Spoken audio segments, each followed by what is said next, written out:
Ռուսական զորքերը նոր հարձակումներ են նախապատրաստում Ուկրաինայի դեմ հնարավորինս շատ տարածքներ գրավելու նպատակով։ Գործընկեր երկրների հետախուզական գործակալությունները նույնպես տեսնում են Ռուսաստանի ծրագրերը եւ կարեւոր է, որ նրանք այդ մասին զեկուցեն։ Այս մասին հայտարարել է Ուկրաինայի նախագահ Վոլոդիմիր Զելենսկին։ Մենք տեսնում ենք տեղեկություններ, որ ստանում է հետախուզությունը եւ բաց տվյալներ, որ Պուտինն ու նրա շրջապատը չեն ծրագրում ավարտել պատերազմը։ Հիմա ոչ մի հաստատում չկա, որ նրանք լրջորեն քննարկում են խաղաղության տարբերակը դիվանագիտական ճանապարհով։ Ընդհակառակը կան բազմաթիվ ապացույցներ, որ նրանք պատրաստվում են նոր հարձակողական գործողությունների, նշել է նա։ Ըստ Զելենսկու, դա Ռուսաստանի կողմից բացահայտ արհամարանք է աշխարհում բոլորի նկատմամբ, որոնք ձգտում են խաղաղության եւ փորձում են արդյունավետ դարձնել դիվանագիտությունը։ Նա նշել է, որ ռուսական հարվածներն ամեն գիշեր դառնում են ավելի հանդուգն ու մասշտաբային։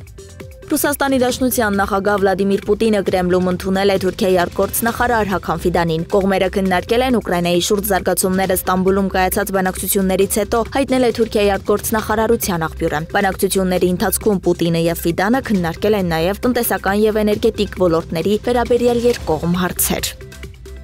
Եթե եվրոպական պետություններն իրոք որոշել են վերացնել Ուկրաինային մատակարարող սպառազինության հեռահարության սահմանափակումները, ապա դա շատ վտանգավոր որոշում է, հայտարարել է Ռուսաստանի նախագահի մամուլի քարտուղար Դմիտրի Պեսկովը, մեկնաբանելով գերմանական պարբերականների հրապարակումը։ Գերմանական թերթերը գրել էին, որ դաշնային կանցլեր Ֆրիդրիխ Մերցն ասել է, թե Մեծ Բրիտանիան, Ֆրանսիան, Գերմանիան եւ Միացյալ Նահանգները որոշել են Ուկրաինային այնպիսի սպառազինություն մատակարարել, որով հնարավոր կլինի հարվածել Ռուսաստանի տարածքին։ Մերցի հայտարարությունների պաշտոնական հաստատում դեռ չկա։ Նման պոտենցիալ որոշումները հակասում են քաղաքական լուծման հասնելու մեր ձգտումներին, նշել են Կրեմլից։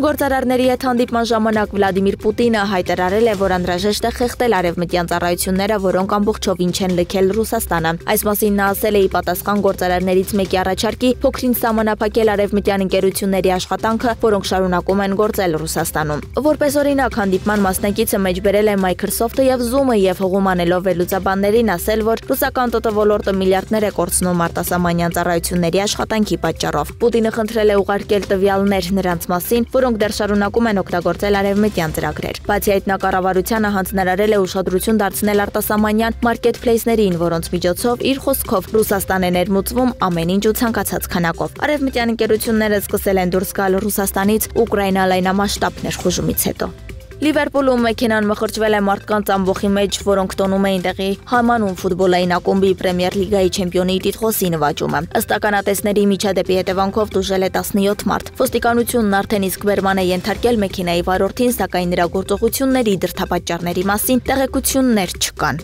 Համասն ընդունել է Գազայում հաշտություն հաստատելու վերաբերյալ Միացյալ Նահանգների հատուկ բանագնաց Սթիվ Ուիթքոֆի առաջարկը, գրում է Reuters, հողում անելով խմբավորմանը մոտ կանգնած պաղեստինցի պաշտոնյային։ Այս քայլը կարող է ճանապարհ հարթել պատերազմի ավարտի համար։ Առաջարկը, որը ներառում է 10 պատանդի ազատում եւ 70-օրյա հաշտություն, Համասին է փոխանցվել միջնորդների միջոցով։ Այն նաեւ նախատեսում է Իսրայելի կողմից պաղեստինցի մի շարք բանտարկյալների, այդ թվում երկարաժամկետ ազատազրկման դատապարտված հարյուրավոր անձանց ազատում։ Իսրայելը դեռևս չի մեկնաբանել։